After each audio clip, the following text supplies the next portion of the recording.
All right, we're on our final descent out of Smokies. I've actually done most of the descending already. We're kind of back down to the creek level here, but still got probably about 2.5 or so to go till we're out to the trailhead. And it's a beautiful day out.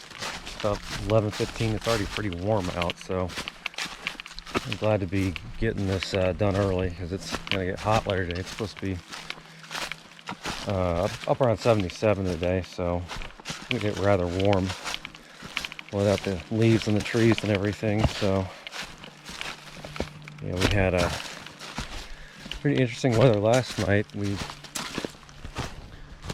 came into camp and there was all kinds of wind and fog and everything blowing through. Basically kind of on top of a mountain up near Gregory Bald, and yeah, it eventually cleared up. We got a nice fire going and actually got to get up and see the lunar eclipse about 5:15 or so this morning, which is phenomenal. So it has been a pretty epic trip, so I'll favor the end of it here. So I'll talk to you later, and we're going to try to find a swimming hole to cap off the adventure with. Should be pretty easy as we're along the creek here, so I'm sure we'll find one. So we'll see. Stay tuned.